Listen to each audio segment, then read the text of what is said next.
Bienvenue aujourd'hui sur Exponentiel Lifestyle. C'est une émission pour ceux et celles qui veulent adopter le lifestyle d'un disciple de Jésus.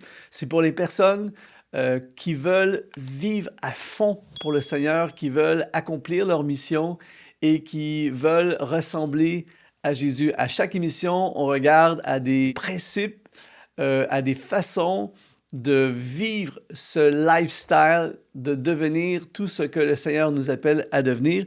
Et aujourd'hui, on veut parler de accélérer notre croissance grâce à des mentors. Jésus a été un modèle énorme de mentorat, c'est-à-dire qu'il ne s'est pas consacré à une multitude de personnes. Jésus s'est consacré à un petit groupe de personnes sur qui il s'est investi à fond et ces personnes ont changé le monde. Le principe de faire des disciples, c'est de devenir les mentors de personnes qu'on va transporter et amener plus loin. Et moi, j'ai eu cette chance, j'ai eu quelques mentors importants dans ma vie qui ont complètement accéléré ma croissance. Au début de ma marche avec le Seigneur, j'ai eu la chance d'avoir le pasteur Claude Houd, qui est le pasteur fondateur de l'Église Nouvelle Vie aujourd'hui, qui a été un de mes principaux mentors quand j'ai commencé à servir dans le ministère. Et je me souviens, lorsqu'il s'est joint à l'église où nous étions, moi j'étais un jeune, j'avais rien vu encore, je connaissais rien. Et lui, il a fait ses études bibliques aux États-Unis, il avait voyagé aux États-Unis un peu partout, tout ça avec des années d'avance sur moi, tellement plus d'expérience et de connaissances. Et je me souviens, après une année avec lui, j'ai accéléré de façon incroyable parce que j'ai commencé à voir autre chose. Il m'a permis de comprendre plein de nouvelles choses. Et ce jour-là, j'ai compris et depuis, c'est devenu quelque chose d'important pour moi. J'ai compris la puissance d'un mentor lorsque tu as des mentors dans ta vie. Et d'ailleurs, c'est la raison pour laquelle, avec Exponentiel, on a créé un groupe de mentorat virtuel qui s'appelle Exponentiel Classroom, où à chaque mois, on fait des masterclass pour former les gens. On a un live à tous les mois où pendant 2 heures, j'ai des gens de partout dans le monde qui se connectent et pendant 2 heures, je réponds à toutes les questions. Et le but, c'est de prendre des gens et de les amener à un niveau supérieur le plus loin possible avec Dieu. Si jamais en passant ça t'intéresse, eh bien c'est simple, tu peux nous rejoindre dans cette communauté Exponentiel Classroom. Tu vas dans le lien qui apparaît dans la description de cette vidéo et tu peux voir ce que comporte cette communauté de mentorat. Mais aujourd'hui, je veux qu'on regarde ensemble comment un mentor va accélérer ta croissance. Et nous vivons dans des temps importants dans l'histoire de l'Église et je crois que plus que jamais, on doit faire des disciples. C'est le but de cette émission et on doit nous-mêmes grandir à un niveau supérieur et avec une rapidité que rien d'autre qu'un mentor peut amener dans notre vie. On va regarder à différents exemples dans la Bible. Reste jusqu'à la fin parce que je t'assure qu'à la fin, tu vas avoir un désir profond d'avoir toi aussi un ou des mentors dans ta vie. Premièrement, on voit que Saul de Tarse a eu Barnabas comme mentor. On lit dans Actes chapitre 11, verset 25, il est écrit « Barnabas se rendit ensuite à Tarse pour aller chercher Saul ». Il faut savoir que Saul de Tarse est un persécuteur de l'Église, tout ça, et un jour, il a eu un face-à-face sur le chemin de Damas avec Jésus. Sa vie est changée complètement et il décide de commencer à suivre et à servir Jésus, mais personne ne croit en lui. Les gens pensent que c'est faux, son truc, tout ça. Alors, il va disparaître pendant des années, on n'entendra plus parler de lui. Et un jour, il y a un réveil à Antioche. C'est Barnabas qui est le leader du mouvement à Antioche. Et Barnabas est allé chercher Saul à Tarse pour l'amener avec lui dans le réveil d'Antioche. Et juste parce que Saul a marché avec Barnabas, il s'est retrouvé en plein centre d'un réveil, il s'est retrouvé complètement en avant et c'est eux, Saul et Barnabas, qui vont être envoyés pour le premier voyage missionnaire de toute l'histoire de l'Église et on connaît la suite de l'histoire. Au début, c'est Barnabas et Saul et ensuite, ça deviendra Paul et Barnabas. Le mentor a tellement propulsé le disciple que le disciple est devenu plus grand que le mentor. Saul est devenu l'un des plus grands ambassadeurs du Nouveau Testament et on a vu à quel point il a été accéléré grâce à Barnabas. On a un autre exemple également. Apollos a eu Priscille et Aquilas. Apollos est un prédicateur prodige du Nouveau Testament, un gars avec un don exceptionnel, sauf qu'il manquait de connaissances et il était controversé un peu parce qu'il ne connaissait pas pleinement les Écritures et on voit comment Priscille et Aquilas, qui sont deux entrepreneurs chrétiens qui étaient à fond, qui ont côtoyé Paul, on voit comment ils vont le prendre sur leur aile. On le lit dans l'Acte chapitre 18 au verset 24. Un juif nommé Apollos, originaire d'Alexandrie, homme éloquent versé dans les Écritures, vint à Éphèse. Il était instruit dans la voie du Seigneur et fervent d'esprit.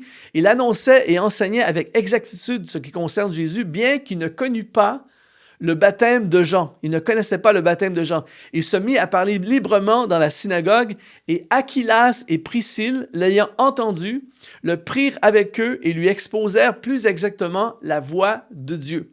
Le gars est à haut potentiel. Le gars va devenir un prédicateur éloquent et extrêmement puissant, mais il a besoin de quelqu'un pour le guider, le former, le corriger, l'enseigner pour qu'il aille encore plus loin. Et donc, Apollos, malgré son talent, a eu Priscille et Aquilas.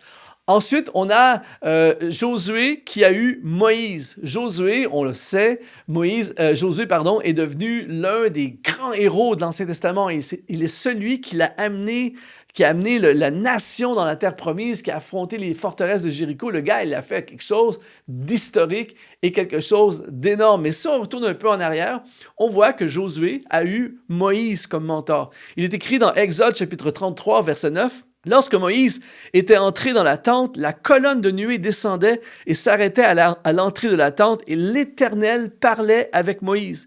Tout le peuple voyait la colonne de nuée et qui s'arrêtait à l'entrée et tout le peuple se levait et se prosternait à l'entrée de sa tente. Verset 11, l'Éternel parlait avec Moïse face à face comme un homme parle à son ami. Puis Moïse retournait au camp, mais son jeune serviteur, Josué, fils de Nun, ne sortait pas du milieu de la tente. Josué, à ce moment-là, est dans l'ombre de Moïse.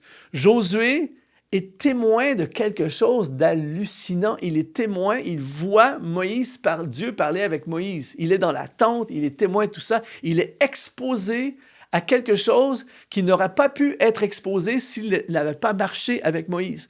Et parce que Moïse a été son mentor, eh bien, Josué a vu autre chose. Il a vu plus grand et il n'est pas surprenant de voir une méga croissance et une méga accélération en lui qui a fait de lui le jeune serviteur de Moïse, deviendra le grand conquérant de la nation et qui va amener le peuple dans le pays promis. Il y a une puissance exceptionnelle chez les mentors. On a également Timothée qui a eu Paul. Timothée est devenu l'un des hommes les plus influents du Nouveau Testament, le pasteur de l'imminente église d'Éphèse. On lit dans 1 Timothée chapitre 1 verset 1. Paul, apôtre de Jésus-Christ, par ordre de Dieu, notre Sauveur Jésus-Christ, à Timothée, mon enfant légitime en la foi. Enfant, ici, dans le grec, c'est le mot teknon qui veut dire descendant. Timothée a été formé par nul autre que Paul. Timothée, l'apôtre Paul a écrit 2 épîtres pour Timothée, des conseils de ministère. Timothée a accompagné Paul dans les voyages, il l'a vu, il a assisté à ses messages. Il n'est pas étonnant que Timothée est devenu un si magnifique ministère, incroyable. Pourquoi? Parce qu'il a eu un mentor extraordinaire. Donc, il y a une puissance qu'on ne peut pas estimer tellement c'est important, la puissance d'un mentor pour t'amener dans une dimension supérieure. Élisée a eu Élie. Élisée est un cultivateur inconnu. C'est quelqu'un qui laboure dans les champs, qui n'a aucune connexion avec qui que ce soit, et il va être exposé à Élie, et ça va littéralement, comme j'aime le dire, exponentialiser son ministère. On lit dans 1 Roi chapitre 19 au verset 19, « Élie partit de là, et il trouva Élisée, fils de Shaphat, qui labourait. Il y avait devant lui 12 paires de bœufs, et il était avec la 12e. Élie s'approcha de lui, et il jeta sur lui son manteau. » Au verset 21, Élisée se leva, suivit Élie, et il fut à son service. Élisée est un inconnu.